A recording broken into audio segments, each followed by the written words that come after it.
à maintenir cette activité aujourd'hui du fait que l'État d'Israël se trouve malheureusement dans une journée de deuil national.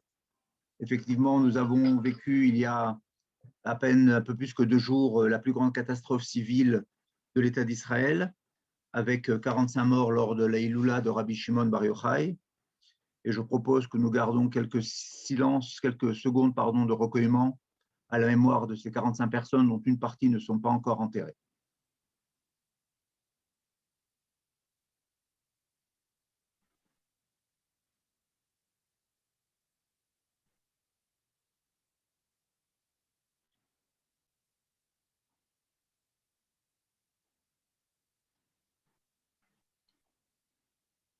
Voilà, symboliquement, nous avons marqué ces quelques secondes de recueillement.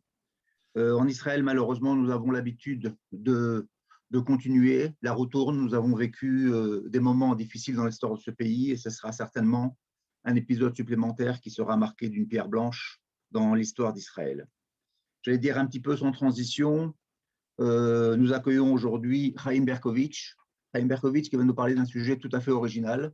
Je dois qu'avouer que moi-même, j'habite Israël depuis plus d'une quarantaine d'années et je faisais très souvent la route d'un des endroits où j'habitais, le quartier de Shmuel Navi, pour aller à la vieille ville de Jérusalem. Et je passais par une écriture en français, ce qui est assez rare à Jérusalem, où il était écrit avec un drapeau français, le tombeau des rois. Je me suis toujours demandé qu'est-ce que des rois français venaient faire à Jérusalem.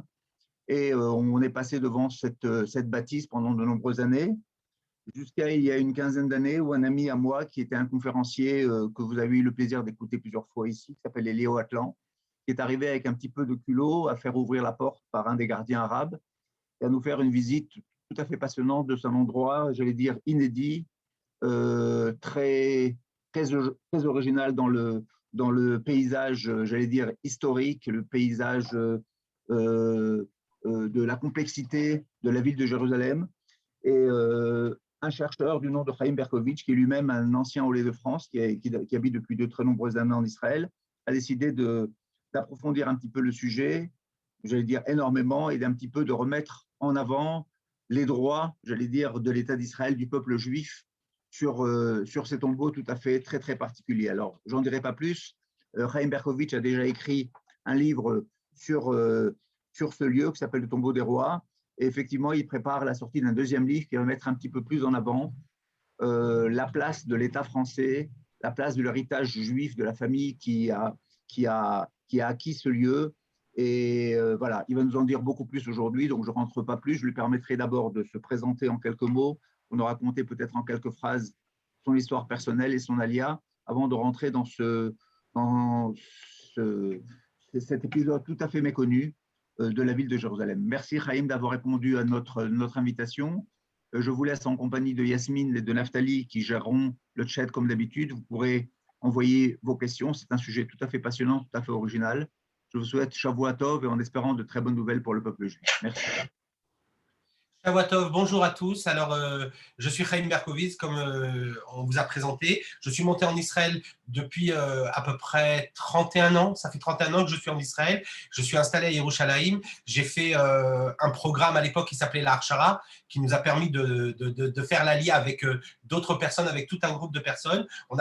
J'ai fait ensuite mon service militaire et je suis resté en Israël. Je suis marié, j'ai 5 enfants, je travaille dans le high-tech. Mais ma passion, c'est l'histoire. C'est l'histoire et surtout l'histoire d'Israël. Et aujourd'hui, je vais vous parler d'histoire, mais je vais vous parler d'histoire de peut-être un petit peu de politique, peut-être un petit peu d'antisémitisme, et je vais surtout vous parler d'une reine qui s'appelle Hélénie Amalka, la reine Hélène d'Adiabène. Alors, je vais partager mon écran parce que ça sera plus facile avec quelques images pour vous aider à suivre cette conférence.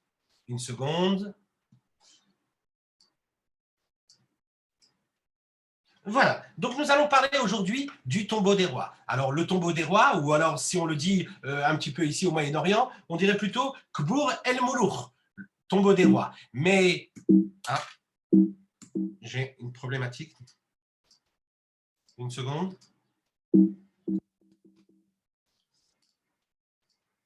Ça bloque.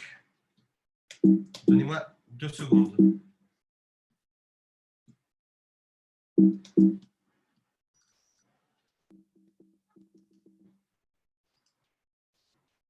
Voilà. Alors, pour cela, je vais vous demander de vous projeter un petit peu et on va aller un petit peu très loin du tombeau des rois. On va aller à Paris. Et imaginez que nous sommes à Paris et que nous sommes un dimanche matin. Et ce dimanche matin, j'ai un problème avec le partage d'écran, avec le… Je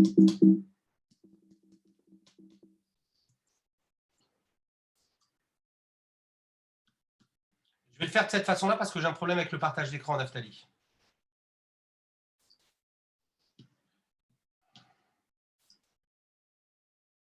Vous voyez mon écran? Désolé, je le fais. On voit, tout va bien.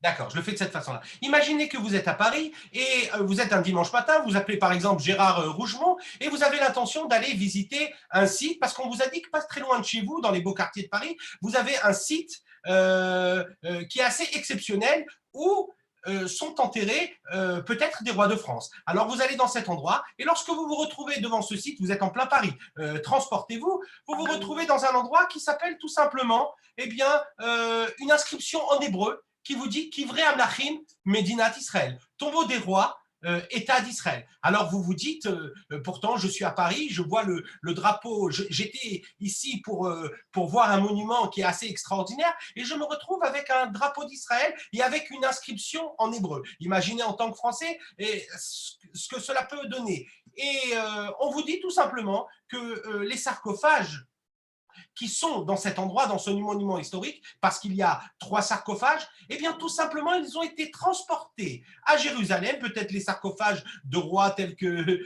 Louis XIV ou autres, ils ont été transportés à Jérusalem, au musée d'Israël. Alors vous ne comprenez pas pourquoi les sarcophages sont sortis de cet endroit et ont été placés à Jérusalem. Eh bien ne vous inquiétez pas, cette histoire que je viens de vous raconter, c'est faux, les sarcophages ne sont pas, il n'y a pas d'endroit de monuments historiques comme ça en France, on est dans une situation qui est bien différente. Eh bien, nous nous retrouvons tout simplement, nous nous retrouvons en Israël, en plein cœur d'Israël, je dirais même plus, à Jérusalem. Pour ceux qui connaissent, eh bien, nous sommes dans la partie est de Jérusalem et dans cette partie est, eh bien, ça veut dire quoi la partie est de Jérusalem? Ça veut dire que c'est cette partie qui a été donnée, pas donnée, mais qui a été prise par nos soldats en 1967. D'ailleurs, bientôt, nous allons fêter le Yom Yerushalayim, la journée de Jérusalem, pour commémorer la conquête, entre guillemets, de cette partie de la ville. Alors imaginez, pour ceux qui connaissent Jérusalem, cette ville aujourd'hui est un petit peu partagée en deux par le tramway. Le tramway, il reprend quasiment le mur qui séparait la Jérusalem est et la Jérusalem ouest d'avant. Eh bien, nous nous retrouvons dans la partie est de Jérusalem et là-bas, nous avons un endroit qui s'appelle Kbud al-Moulour, Tomb of the King, appelez-le comme vous voulez, le tombeau des rois. Alors moi-même, comme j'ai pensé la première fois lorsque je me suis retrouvé là-bas, que j'étais devant un tombeau extraordinaire et peut-être je me suis dit qui de l'histoire de France s'est retrouvé à Jérusalem et je me suis dit peut-être que nous sommes face au tombeau des croisés, peut-être Godefroy de Bouillon s'est retrouvé là-bas. Eh bien non, pas du tout. Et on va essayer de comprendre un petit peu qui se retrouve au tombeau des rois. Mais avant ça, je voudrais vous faire partager l'émotion et pour vous expliquer un petit peu de quel lieu il s'agit. Parce que pour toute personne qui se retrouve au tombeau des rois, comprend que c'est un endroit splendide, que c'est un endroit extraordinaire. Ce n'est pas la peine d'être un archéologue ou d'être un passionné d'histoire pour comprendre que l'endroit a une signification spéciale. Eh bien, regardez cet endroit. Tout d'abord, nous avons une sorte de barrière avec inscrit « Tombeau des rois ». République française, vous le voyez, c'est écrit comme on l'écrivait à l'ancienne, avec le U en V pour inscrire, et au-dessus de ce tombeau, nous avons le drapeau tricolore qui flotte, le drapeau français. Nous sommes en plein dans Jérusalem, si vous voulez, à 3 minutes, même pas, à pied de 3 hôtels, dont le Grande Courte, juste à côté d'une station du tramway, donc on est vraiment en plein Jérusalem. Et là, nous voyons une barrière qui ferme un endroit avec marqué « Tombeau des rois ». Pour ceux qui ont eu la chance d'entrer à l'intérieur, eh bien, on a un endroit qui est gigantesque. Il n'y en a pas de pareil. Il n'y a pas de pareille sépulture au Moyen-Orient. D'abord, c'est gigantesque. Pourquoi? Parce que vous allez voir, ça c'est le niveau de la route. Et puis, lorsqu'on rentre, on doit rentrer et passer des escaliers. Ensuite, on passe une porte et on arrive dans une cour intérieure. Et juste à côté de la cour intérieure, nous avons l'entrée de la grotte, l'entrée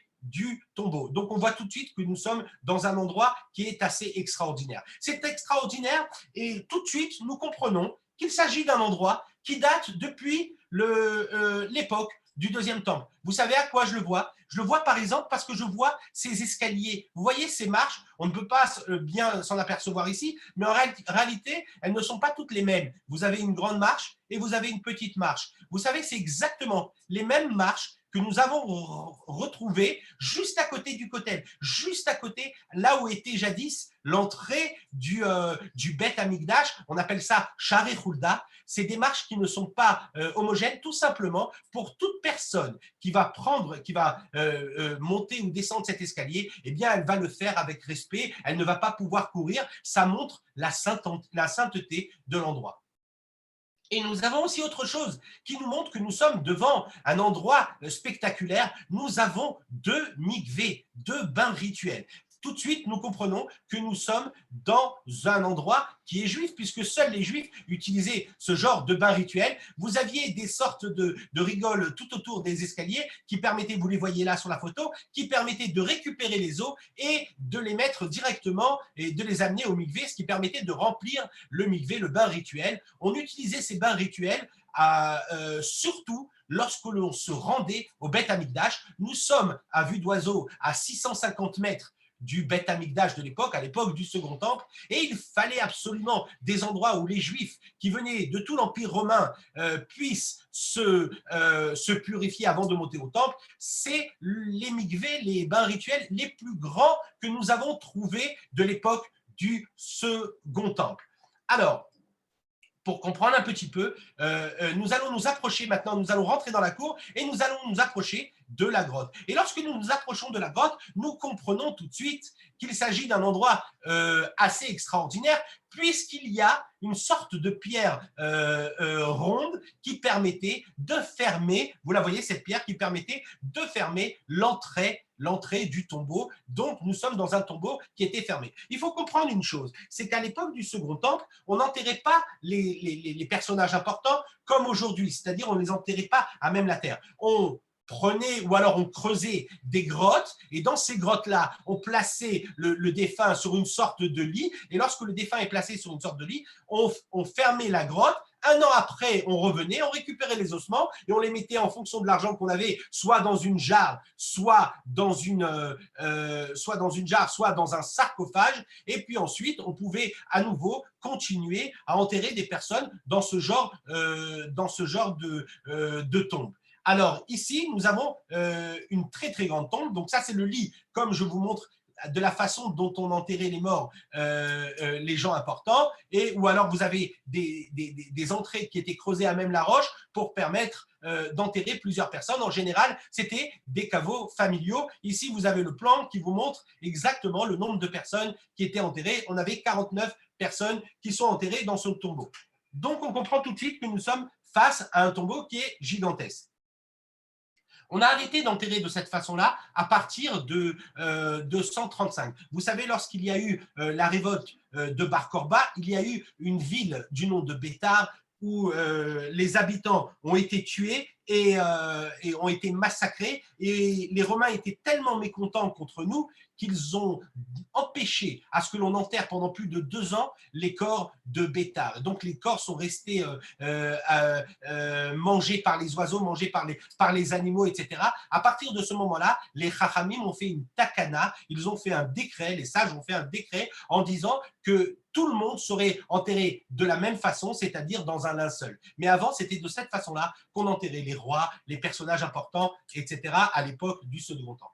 Donc, on comprend qu'on est face à un endroit qui est assez extraordinaire. Et il est tellement extraordinaire que le plus grand historien de l'histoire, Flavius Joseph, en parle à plusieurs reprises. Il parle du tombeau d'Hélène. Ça veut dire qu'il parle, on comprend maintenant que nous sommes devant la tombe d'Hélène d'Adiabène, et lorsqu'il veut parler d'un endroit, il dit, vous savez, c'était pas loin, par exemple, du tombeau d'Hélène. Donc, à plusieurs reprises, eh bien, notre plus grand historien de l'histoire qui a vécu à l'époque de la destruction du Second Temple va nous parler de cette fameuse Hélène. Tiens, Hélène d'Adiabène, qui c'est cette femme? Mais ce n'est pas tout. On s'aperçoit que Pausanias, par exemple, qui est un grand géographe de l'époque en l'an 230 à peu près, eh bien, il va nous parler du tombeau de la reine Hélène. Il va même nous dire que vous vous rappelez la sorte de porte en forme de pierre qui se refermait avec un système hydraulique. C'était un système très ingénieux pour l'époque. Eh bien, il nous dit que le système marche encore. Donc, il s'est rendu sur place. Mais là, je vous ai mis des noms de quelques personnes, mais il y en a beaucoup qui ont visité le tombeau des rois, notamment, puisque nous parlons en français, je vous parlerai par exemple de Chateaubriand, lorsqu'il va parler de son voyage, de son itinéraire à Jérusalem, eh bien, il va parler qu'il va visiter le tombeau des rois. C'est un lieu où tout le monde visite, bien sûr, tous les rabbinim, tous les rabbins, toute personne qui se retrouve en voyage à Jérusalem, eh bien, tout simplement, elle va visiter le tombeau des rois. Vous voulez un autre exemple? Eh bien, voici Théodore Herzl en 1898. Bon, on ne le reconnaît pas très bien sur la photo, c'est une vieille photo, désolé, mais il en parle d'ailleurs aussi dans son livre qu'il a visité le tombeau des rois. C'est dire que toute personne qui se retrouve à Jérusalem, attention, Théodore Herzl, lorsqu'il a fait son voyage à Jérusalem, il n'a pris que 4 photos. Une des photos, c'est au tombeau des rois. C'est un lieu où tout le monde se retrouve. On a aussi l'empereur d'Autriche, dans quelques jours après Herzl, lorsqu'il va visiter Jérusalem, eh bien, il se retrouve, vous reconnaissez les mikvés, les bains rituels du tombeau des rois, et vous voyez la photo de l'empereur qui se retrouve à visiter cet endroit. On comprend maintenant qu'on est devant la tombe d'une reine du nom d'Hélénia Malka, la reine Hélène de Chadayeb, d'Adiabène, eh bien, et que c'est une tombe extraordinaire, puisque tout le monde se rend là-bas. Je ne vous ai même pas parlé de tous les rabbins qui y vont pour y prier, on en viendra par la suite. Alors, cette reine, elle est à quelle époque? Eh bien, on est à l'époque de l'Empire romain, et comme à l'Empire romain, on va essayer de trouver d'où elle vient, cette reine. Eh bien, elle vient d'un endroit, attention, c'est pas sa photo, j'ai juste mis un visage pour qu'on puisse se l'imaginer. Eh bien, cette reine, elle vient d'un endroit qui s'appelle Ninive. On en a parlé à plusieurs reprises, on en parle dans la Bible, dans le Tanakh. Elle vient d'un endroit qui s'appelle Adiabène, qui a été à un moment l'Empire parthe, et bien qui a été, si vous voulez, aussi l'Arménie de l'époque. Nous sommes à Adiabène, et là-bas, il y avait une très, très grande communauté juive. Aujourd'hui, pour ceux qui veulent visiter, nous sommes tout simplement en Irak, dans un endroit qui s'appelle Mossoul. Voilà, donc cette reine, elle vient de là-bas. Que fait cette reine et pourquoi elle vient de là-bas? Eh bien, on va essayer de comprendre qui est cette reine extraordinaire. Alors tout d'abord, cette reine, eh bien, c'est la fille, tout simplement, d'Isatès Ier, roi de Chadayeb, roi d'Adiabène. Isatès Ier, il a un fils qui s'appelle Monbas Ier et il a une fille qui s'appelle Hélène, qui va se marier avec son frère. Eh oui, ça se faisait à l'époque. Et lorsqu'elle va se marier avec son frère, eh bien, ils vont avoir 7 enfants. Le premier, Monbas II, le deuxième, Isatès II. Eh bien, tout simplement, le roi va décider que celui qui va prendre la suite, c'est Isatès II,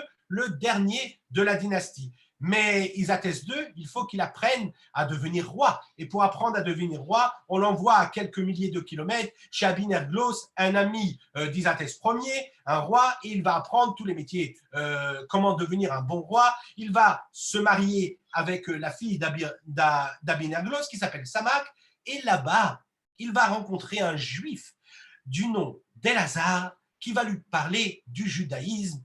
Il est émerveillé par cette religion et il va décider tout simplement de se convertir au judaïsme. Nous sommes à une époque où WhatsApp n'existe pas encore, ni les mails, ni même le téléphone. Il est difficile de parler notamment avec la reine, avec sa maman. Et donc, on sait qu'il n'y avait pas trop de contact à l'époque. Et pourtant, au même moment, sa mère, Hélène, la reine Hélène, se convertit elle aussi au judaïsme, mais par l'intermédiaire d'un rabbin qui s'appelle Yehuda ben Batira, qui est le rabbin des Juifs de Ninive, qui est une ville pas très loin de Ninive. Et donc les deux, par hasard, se convertissent différemment au judaïsme.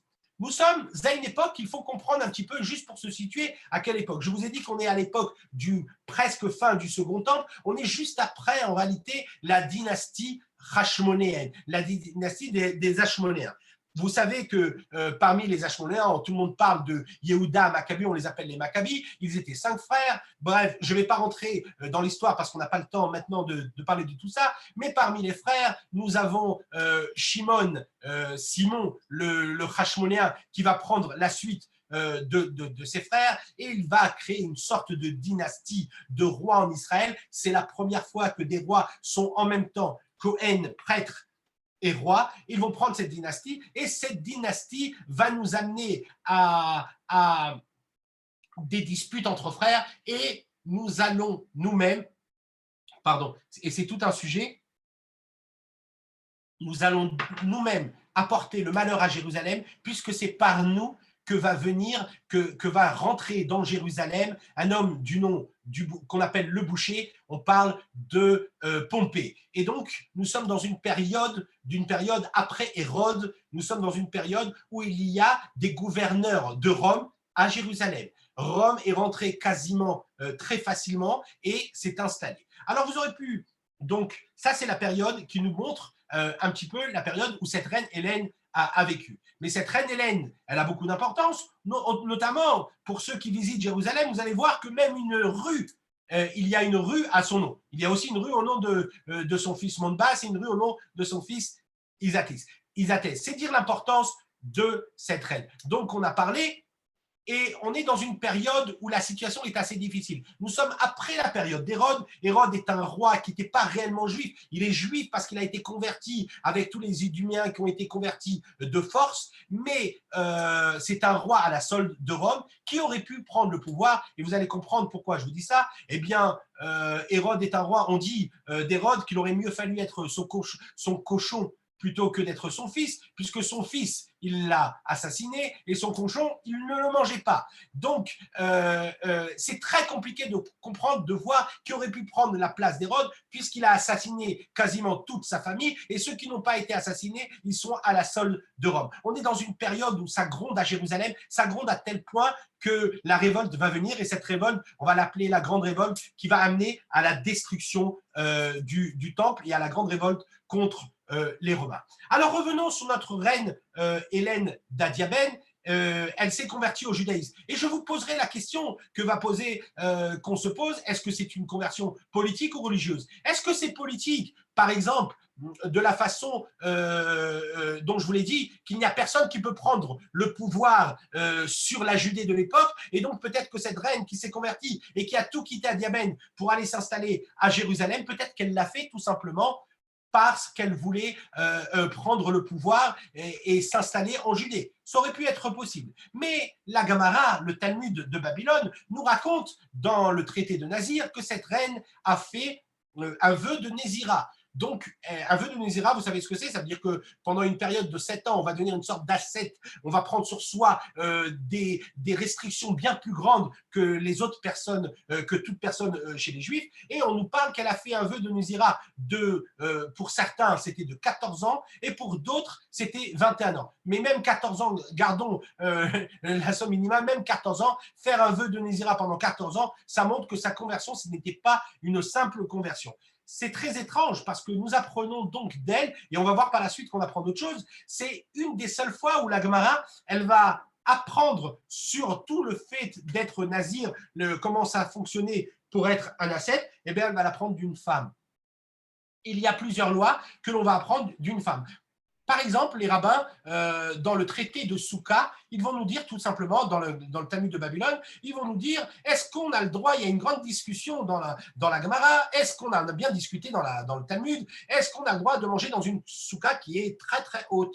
Et puis il y a un rabbin qui dit, ben non, on n'a pas le droit, elle est trop haute. Et puis d'autres rabbins, vous savez ce qu'ils vont nous dire? Ils vont dire, mais bien sûr qu'on a le droit. Tu te rappelles pas, on était là-bas, nous avons mangé avec les rabbins dans la souka de la reine Hélène d'Adiabène. Encore une fois qu'on nous parle de cette femme dans le Talmud. Et encore une fois, on va apprendre une halakha d'une juive qui s'est convertie au judaïsme, une femme qui était une reine et qui est venue se convertir à Jérusalem. C'est montrer l'importance de de cette femme. Cette femme, elle a fait énormément. Pendant la grande révolte, pendant toute cette période, on est juste avant la révolte, on est dans les années 35, 45 à peu près, après de l'ère chrétienne, eh bien cette femme, elle va donner de sa fortune pour pouvoir nourrir en période de famine les habitants de Jérusalem. Elle fait aussi quelque chose qui est rapporté dans le Talmud. Elle va offrir une sorte de broche qui était à l'entrée du Beth Amikdash. Cette broche, elle reflétait le soleil et lorsque, au moment du coucher du soleil, les rayons reflétaient dans cette sorte de broche en or, et à ce moment-là, les Kohanim, les prêtres savaient que c'était le moment de faire Kriyat Shema, de dire le Shema Israël. Écoute, Israël, une des phrases les plus importantes du judaïsme, et ils se prosternaient et ils disaient cette phrase. Pour ceux qui vont à la synagogue, vous pouvez voir aujourd'hui dans les synagogues ce qu'on appelle une sorte de ner tamid, une sorte de lumière qui reste tout le temps allumée juste à côté du Echal, juste à côté de l'arche, de l'armoire où on met les sifrei Torah, les rouleaux de Torah. Eh bien, c'est en souvenir de cette broche qui était au temple à l'époque de la reine Hélène. Alors, on sait que cette reine, elle nous a laissé à Jérusalem aussi un palais, donc elle s'est vraiment installée à Jérusalem. Son sarcophage aujourd'hui se situe au musée du Louvre. Vous pouvez aller au musée du Louvre et vous allez vous demander et vous pouvez voir le sarcophage de la reine Hélène. Sur le sarcophage de la reine Hélène, vous allez pouvoir voir marqué Malkata, Tzeda Malketa, c'était le nom de la reine Hélène, et donc il est gravé en hébreu, on le voit bien sur l'image. On montre que son sarcophage, c'est réellement le sarcophage de la reine Hélène. Mais selon la tradition juive, encore une fois, c'est pas sa photo, on n'avait pas de photo à l'époque, c'est juste pour que vous imaginiez, nous avons donc la reine Hélène, selon la Massorette, selon la tradition, nous avons au tombeau des rois 2 autres personnes qui sont enterrées, notamment un homme du nom de Nakdimon Ben Gurion et un autre de Kalba Savoie. Nakdimon et Kalba Savoie, ce sont 2 philanthropes de l'époque du Second Temple. Kalba Savoie est connu pour être le beau-père du célèbre maître Rabbi Akiva, et Nakdimon Ben Gurion est connu parce vous savez, à cette époque, à l'époque dont on parle, il y avait à peu près 350 000 personnes qui montaient sur le mont du Temple. Il y avait une organisation exceptionnelle. Chacun avait un job, chacun avait un travail, chacun devait faire quelque chose. Le rôle de Nakdimon Ben Gurion, c'était d'apporter de l'eau à tous ces pèlerins, parce qu'on peut tout apporter de chez soi, on ne peut pas apporter l'eau pour venir à Jérusalem. Donc Nakdimon, il apportait de l'eau. Le Talmud de Babylone nous raconte une histoire qui est arrivée avec Nakdimon.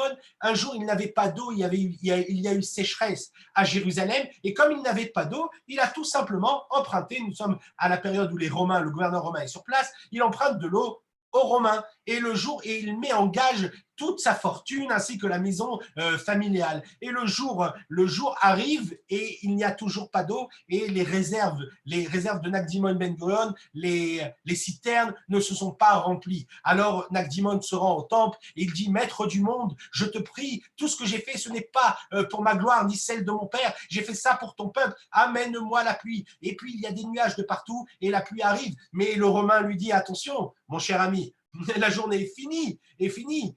Tu me dois quand même tout ce que tu avais mis en gage. Nakdimon retourne au temple et il prie l'Éternel, et Dieu va faire en sorte que tous les nuages, tout va s'apaiser, on va voir le soleil et on voit que la journée n'est pas finie. Et ainsi, la Gemara dit que le soleil s'est montré à lui ce jour-là. La tradition nous enseigne que pendant 2000 ans, les Juifs vont prier au tombeau des rois, ce qu'on appelle aujourd'hui le tombeau des rois. Eh bien, ils vont prier parce que Nakdimon Ben Gurion y est enterré, et Nakdimon Ben Gurion a apporté la pluie à Jérusalem. Chaque fois qu'il y a une période de sécheresse, tous les kabbalistes, tous les Mekoubalim, ils vont aller au tombeau des rois pour prier, jusqu'à il n'y a pas longtemps, pour prier pour qu'il y ait la pluie à Jérusalem.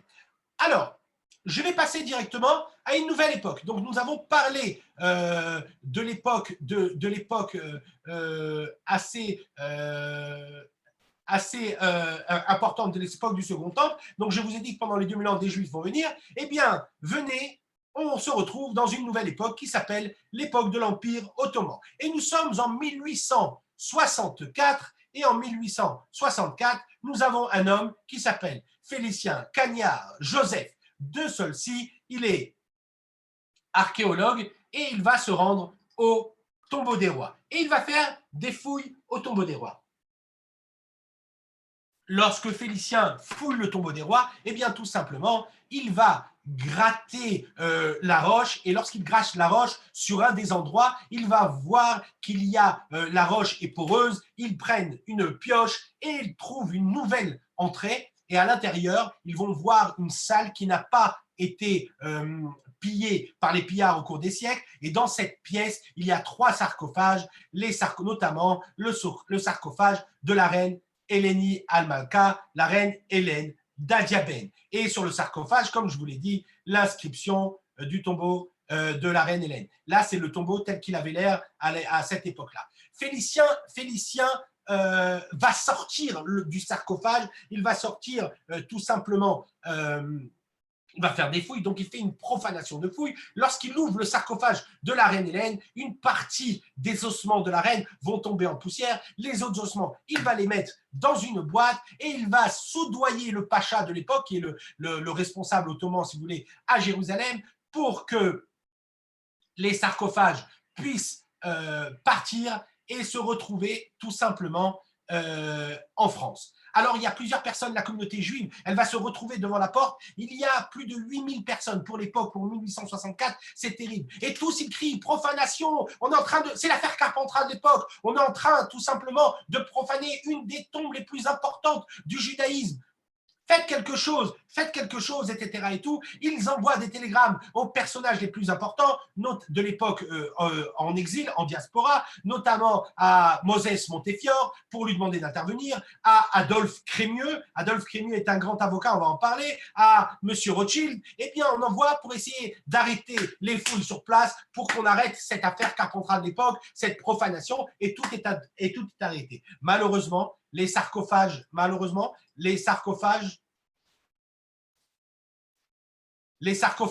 vont être pris à dos de chameau et ils vont se retrouver jusqu'à la porte de Jaffa. De Jaffa, ils vont prendre le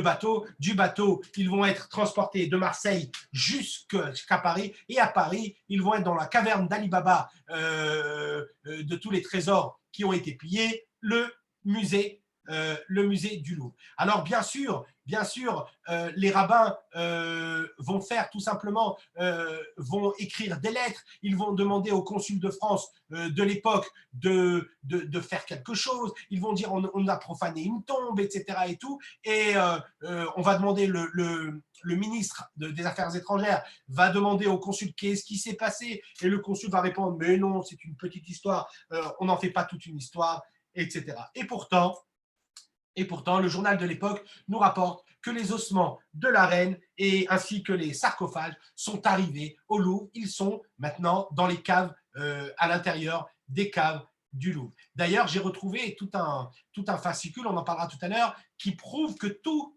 ce qui a été pris à Jérusalem, c'est un fascicule qui a été écrit par le conservateur en chef du musée du Louvre, et il marque bien même le détail, une mâchoire, etc., les rotules du genou, tout ce qui a été trouvé dans tous les ossements, ainsi que les sarcophages qui se sont retrouvés au musée du Louvre.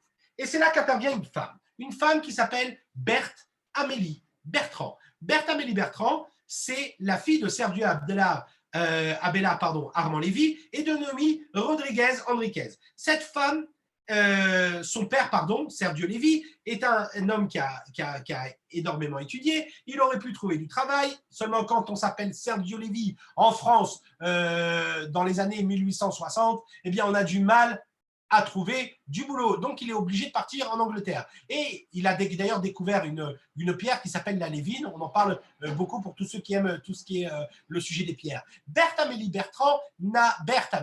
donc Lévy à l'époque, n'a qu'un an lorsque son papa décède. Et la bonne Bonémie, qui s'appelle Bonémie, va dire à sa maman, Noémie Rodriguez Enriquez, une grande dame, elle va lui dire, écoute, ça suffit avec le judaïsme. Ton mari a trop souffert. Est-ce que tu veux que ta fille souffre de la même façon qu'a souffert ton mari d'antisémitisme?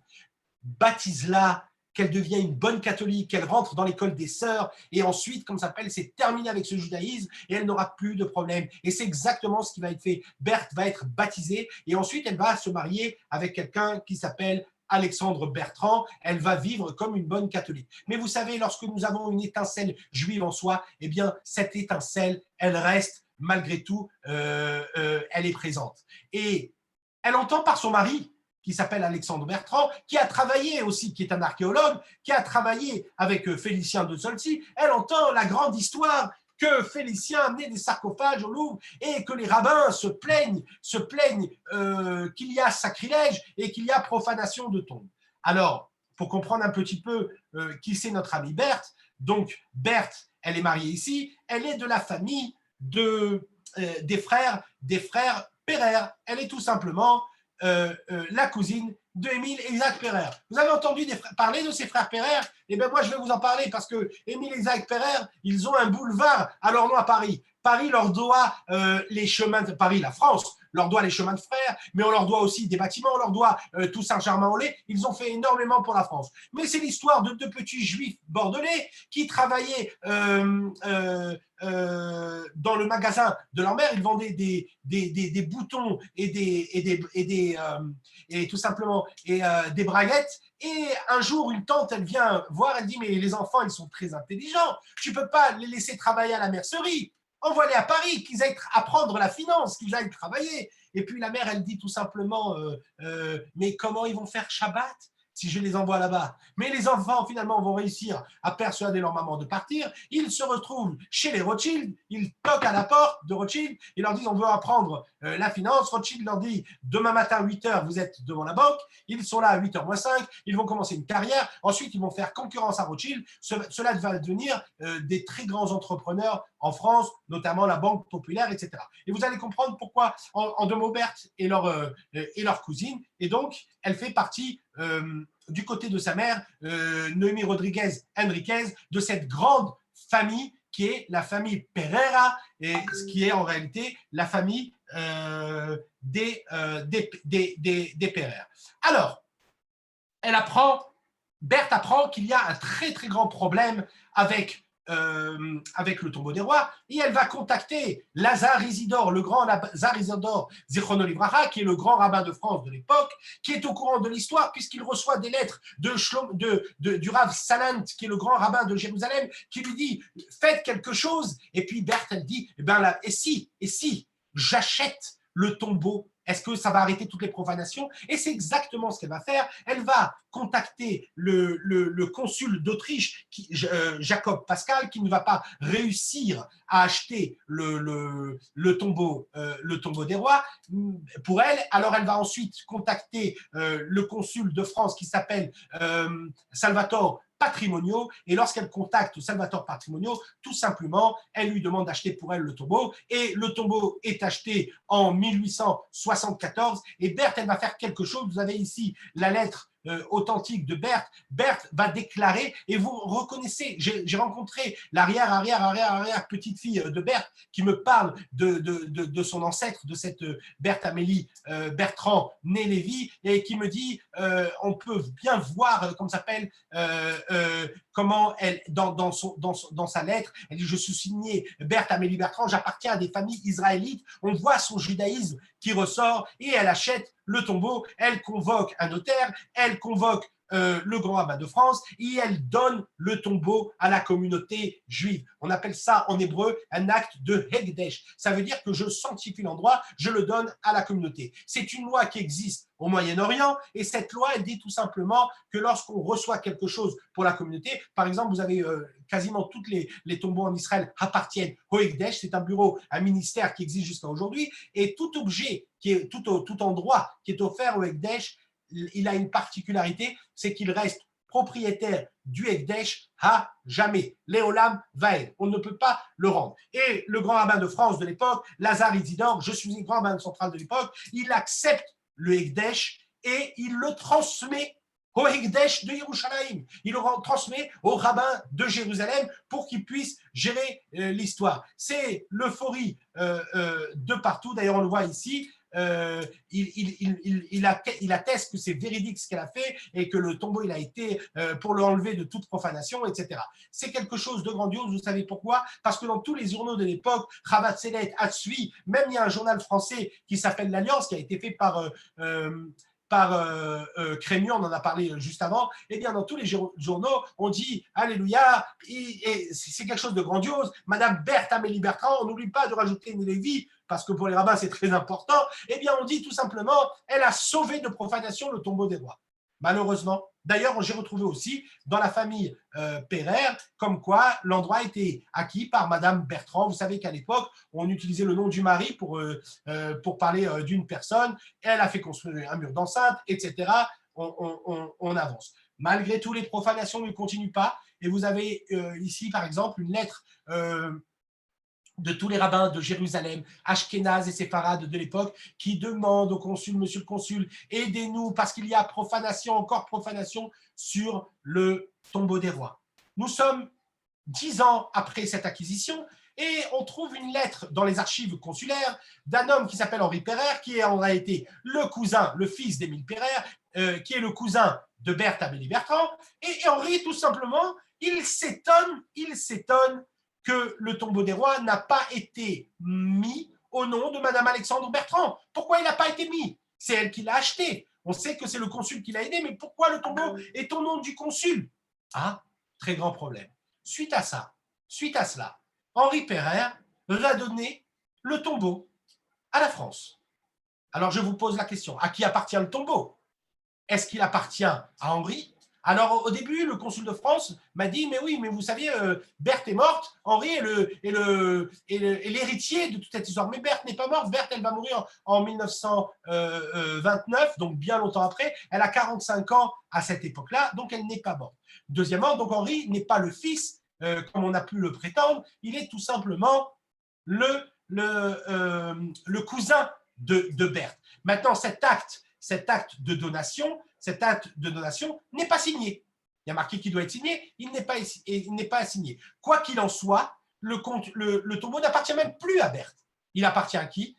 Au Ekdesh. Rappelez-vous ce qu'on a dit sur le Ekdesh. Le Ekdesh, ça veut dire le Olam Vaed, ça veut dire à jamais. Ça veut dire que le tombeau appartient à présent aux rabbins, à la communauté juive, aux rabbins de Jérusalem qui en ont la garde. Donc comment Henri peut donner cet endroit à la France? Mais essayons de comprendre, peut-être, et là c'est une supposition que je vous dis, peut-être que Henri comprend que le tombeau n'a pas été mis au nom de Berthe, il comprend qu'il risque d'être volé à nouveau et d'être spolié. Eh bien, qu'est-ce qu'il fait? Il pense que la France est le meilleur détenteur pour garder, si vous voulez, c'est la meilleure personne pour garder le tombeau, et lorsqu'il le donne à la France, il le donne, et d'ailleurs il va écrire, vous avez quelque chose de très important, on le garde pour la vénération des fidèles enfants d'Israël, ça veut dire le conserver pour la science, pour l'histoire, et pour la vénération, ça veut dire pour la prière, pour que cet endroit il puisse continuer à être un lieu de prière.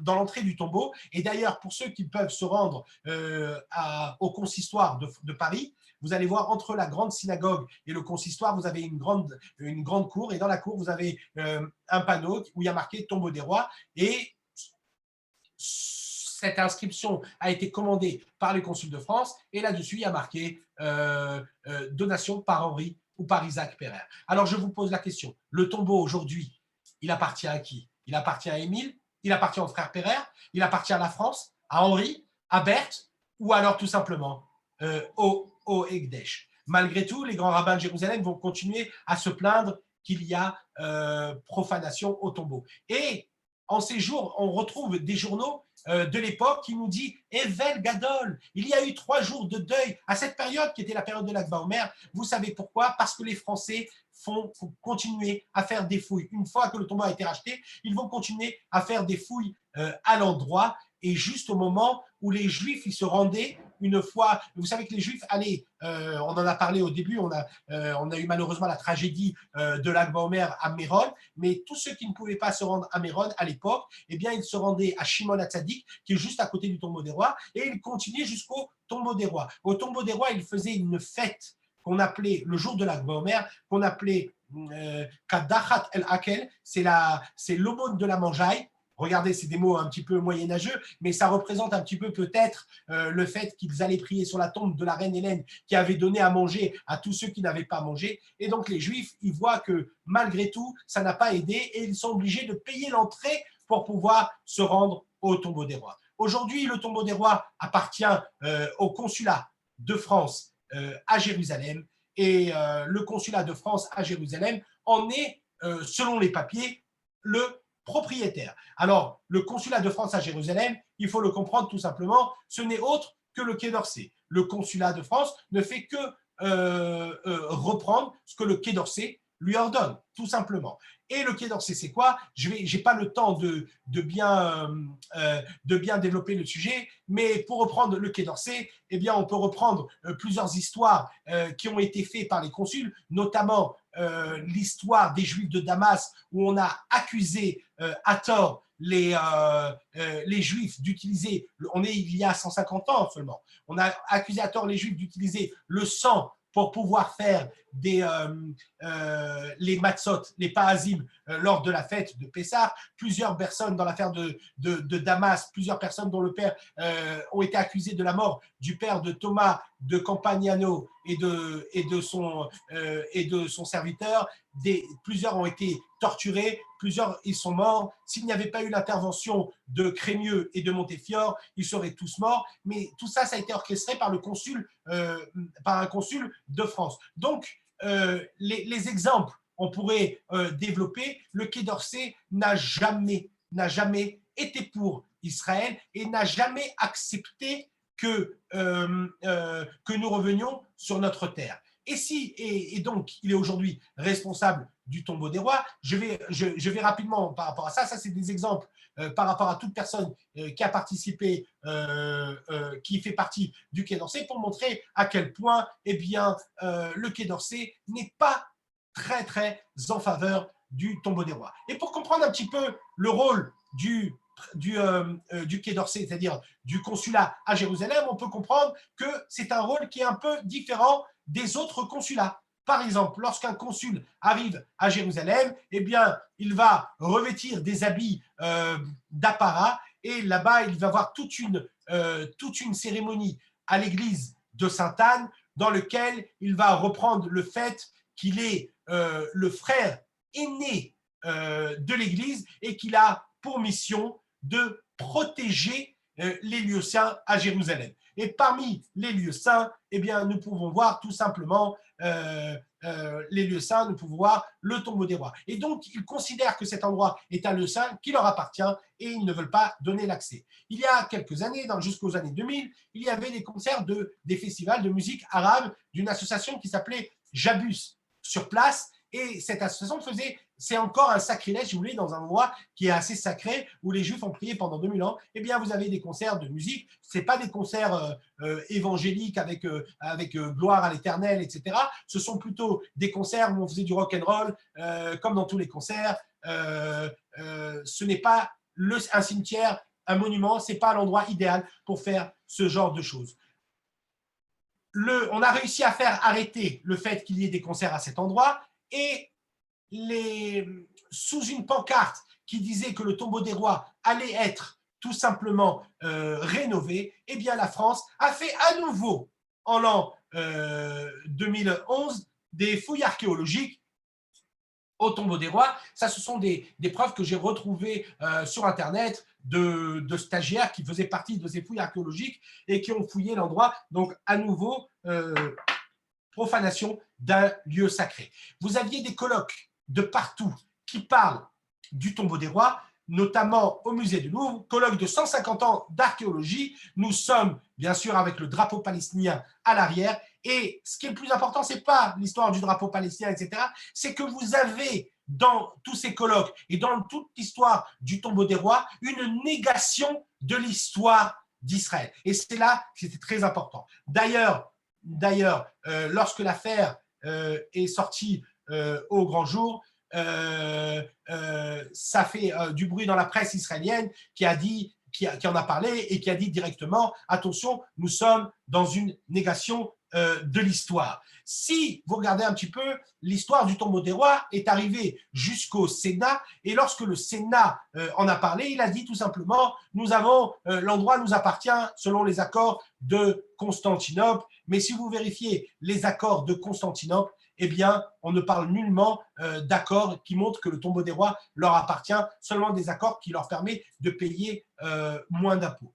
nous nous sommes aperçus avec plusieurs personnes de cette histoire et nous avons décidé qu'il fallait redonner au peuple juif un patrimoine qui lui appartient. Parce que lorsque je parle de négation de l'histoire, je vous donne un exemple. Sur le site du consulat de France, dans la traduction arabe, il n'y a pas marqué, je vous l'ai dit au début et j'ai insisté là-dessus, il n'y a pas marqué Kbour el-Moulour, mais Kbour el-Sultan, la tombe des sultans. Et dans le monde arabe aujourd'hui, on dit que ce n'est pas une tombe juive, mais tout simplement qu'il y a des sultans qui sont installés là-bas. Nous avons essayé de négocier avec plusieurs personnes, notamment avec le Hekdesh, à 3-4 personnes, on s'est occupé de cette histoire. On a récupéré toutes les preuves, ça fait 20 ans que je suis dessus pour récupérer toutes les preuves pour montrer que le tombeau nous appartient.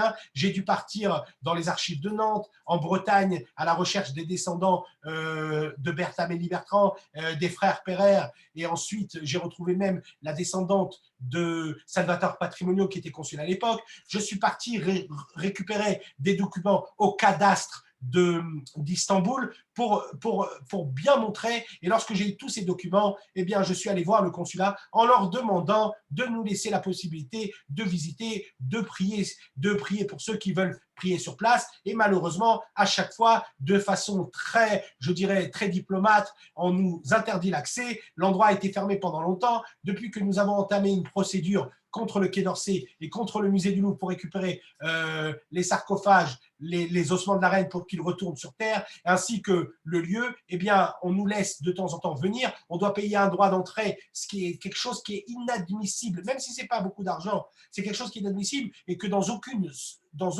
synagogue, dans aucune mosquée ou dans aucune église, on ne fait payer un droit d'entrée pour une personne qui veut prier. Il faut s'inscrire à l'avance, montrer patte blanche, donner son numéro de Théodat Zéhout, son numéro d'identité, etc.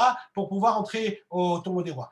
Notre but, il est très simple. Un patrimoine juif doit revenir à Israël, que ce soit au rabbin ou autre. Ce n'est pas là le problème. Le patrimoine, il appartient au peuple juif et donc tout juif, qu'il soit religieux ou pas, qu'il soit laïque, qu'il veut venir le visiter parce qu'il veut s'imprégner de l'histoire d'un patrimoine juif, qu'il soit religieux parce qu'il pense que c'est une ségoula, c'est quelque chose de bien de prier pour la pluie ou pour la pluie. Vous savez, en hébreu, Geshem, c'est le même mot que Gashmiut, pluie, c'est le même mot que le matérialisme. Donc là-bas, on priait aussi pour le matérialisme. Donc pour tout juif pieux qui pense que c'est quelque chose de bien d'aller prier sur place, qu'il puisse prier sur place. Aujourd'hui, nous avons 2 procédures qui sont en cours. Une procédure contre le Quai d'Orsay pour récupérer l'endroit et une procédure qui est à l'encontre du musée du Louvre qui nous avait menti. J'ai été invité en 2011 au musée du Louvre pour voir les sarcophages. On a amené des marbriers qui ont ouvert sur place les sarcophages pour me montrer qu'il n'y avait pas d'ossements, mais c'est après que j'ai retrouvé la brochure que je vous ai montrée qui montre bien que tout était arrivé au Louvre, et donc on veut récupérer les ossements de cette reine et les amener en terre. À travers toute cette histoire, tout simplement, nous voulons rétablir l'histoire d'Israël, parce que lorsque l'on fouille, lorsque l'on gratte la terre dans cette partie de la ville, eh bien, nous allons voir notre histoire, c'est notre histoire, et il est très important de montrer que nous étions là depuis plus de 2000 ans et que c'est là-bas que nos ancêtres ont été enterrés. J'ai écrit à ce sujet un livre qui s'appelle Le tombeau des rois. C'est un roman historique qui reprend depuis la reine Hélène d'Adiabène jusqu'à aujourd'hui et qui rapporte des faits. Et là, je sors bientôt un nouveau livre qui va parler plus de toute l'enquête et de toute la procédure et de toutes les raisons, qui parlera du Quai d'Orsay, etc., qui s'appelle Un scandale français, à Jérusalem. Voilà, je vous écoute si vous avez des questions. Merci beaucoup, Chaim, pour cette intervention qui était passionnante. Ça a été d'ailleurs plein de chats à ce sujet. Je crois que tu as répondu il y avait quelques questions, mais tu as répondu au fur et à mesure. Est-ce qu'il y avait un procès qui était fait contre le Quai d'Orsay? Je crois que tu y as répondu. S'il y a une question, hormis des remerciements pour la qualité de notre conférencier, voilà, je ne vois pas de questions. Alors, moi, je vois juste une chose. Je t'en prie. Voilà, je vois juste une chose que peut-être on pourrait répondre. Je vois, est-ce que c'est efficace d'aller dans une procédure juridique envers la France? Nous avions, bon, j'ai résumé, hein, je pourrais vous parler de l'histoire du tombeau des rois, on pourrait en faire tout un séminaire d'une semaine ou de 2 semaines. Mais donc j'ai essayé de résumer. Nous avions entamé d'abord une procédure devant le tribunal israélien, mais la France n'est pas venue se présenter, et elle n'est pas venue se présenter parce qu'elle ne reconnaît pas le tribunal israélien, ne reconnaît pas Jérusalem comme un endroit qui doit être géré par les Israéliens, tout simplement. Et donc c'était, on aurait pu finaliser tout ça avec le tribunal. Mais nous, ce que nous voulons plus que tout, c'est de bien montrer. Et puis, si ils ne veulent pas venir au tribunal israélien, nous voulons montrer à tout le monde. D'ailleurs, il y a eu des articles qui sont sortis dans le Figaro, vous taperez sur Internet, qui parlent de toute cette histoire, etc. On veut bien montrer à tout le monde que c'est l'histoire du peuple juif qui se joue à travers cette histoire. C'est une histoire d'antisémitisme qui se joue, et c'est une histoire de négation de l'histoire qu'il ne faut pas laisser faire. Et c'est pour ça que nous allons en procédure en France. Mais nous sommes suivis par un des plus grands avocats du barreau en France, qui s'appelle Gilles William Gonladel, et nous espérons, et nous lui donnons, nous le remercions d'avoir pris sur lui cette procédure, et on espère bien sûr que nous allons tout récupérer. En tout cas, nous avons toutes les preuves. Ok. Quelques petites questions là qui viennent d'apparaître. La visite des tombeaux est-elle encore accessible au public à l'heure actuelle? Alors, c'est accessible 2 jours par semaine. Il faut s'inscrire sur le site du consulat de France. Il faut donner son nom, payer 10 shekels le mardi et le jeudi matin de 9h à 11h ou de 9h à 1h, je ne sais plus exactement, mais rentrez sur le site du consulat français de Jérusalem. Par contre, vous allez pouvoir voir une partie du site, mais la France, le consulat, a fermé toute la partie, tout ce qui était la grotte. Elle ne donne pas l'accès. Bien, on va récupérer, que nous puissions l'ouvrir de façon à ce que ça soit ouvert, comme tous les monuments en Israël. Eh ben, écoute, Chaim, merci beaucoup. C'était passionnant. Nous avons appris beaucoup de choses. J'ai été personnellement un petit peu interrompu parce que, comme vous savez, aujourd'hui c'est dimanche et nous travaillons, donc j'ai des collègues qui m'ont dérangé un petit peu. Est-ce que tu peux, enfin en tout cas à moi, me répondre, pourquoi on appelle ça le tombeau des rois? J'ai entendu qu'il y avait une reine. Désolé, bien sûr, je peux répondre. Le tombeau des rois, c'est lorsque Félicien de Solcy est venu pour la première fois, il était sûr, il a trouvé cette tombe gigantesque, et puis il a dit « Je suis dans la tombe du roi David et du roi Salomon ». Et il l'a fait appeler tombeau des rois. Mais lorsqu'il est revenu et il a montré sa thèse au musée des Beaux-Arts, il s'est fait huer parce que ça ne correspondait pas du tout avec tous ceux qui en parlaient dans l'histoire, notamment Flavius Joseph. Il a reconnu son erreur, mais le nom est resté tombeau des rois. Voilà, on va peut-être laisser la parole, la dernière question à notre ami Youssef Charvit. Est-ce que, Yasmine, tu peux lui laisser la parole? Youssef Charvit est docteur en histoire juive à Bar-Ilan. Il a déjà intervenu sur nos ondes. Est-ce qu'on peut lui laisser la parole? Oui, il peut activer son micro. Yossi, tu peux parler. Shalom à tout le monde. Je voulais surtout témoigner de la fierté que j'ai d'entendre mon khanir du Bnei Akiva de jadis, il y a quelques années, près de 30 années. Et je vous ai envoyé dans le chat, Kol HaKavod, Chaim, c'était très, très, très intéressant.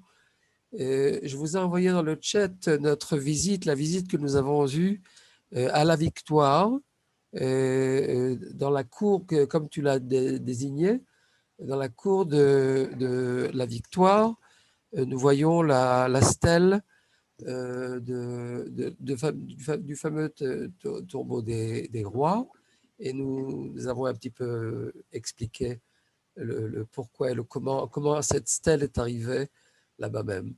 Alors voilà, vous pouvez voir dans le chat et vous pouvez lire le petit texte qui a été écrit par Félix Loeb du consistoire. Alors, Chazak Vehemat, merci beaucoup.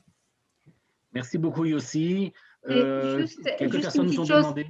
Toutes les personnes qui souhaitent avoir l'enregistrement de cette conférence peuvent m'envoyer un email à osm@wzorg.il. Je vous écris l'adresse sur le chat, comme ça, parce qu'il y a beaucoup qui sont partis ou qui sont arrivés en retard.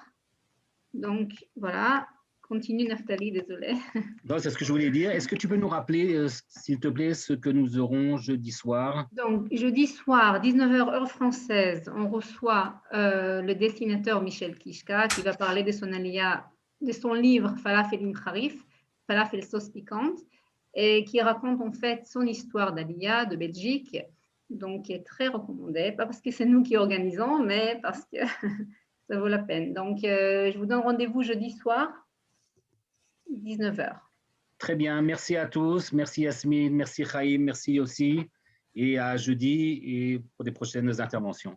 Bye, Tu diras le mot de la fin, Chaim? Non, je vous remercie. Je voulais juste dire que Yossi Sharbit, c'est entre autres grâce à des personnes comme lui que j'ai pu faire mon Aliyah il y a 31 ans. Voilà, tout simplement. Tודה רבה, שבוע טוב. ביי. Tov, Chazak u'Baruch.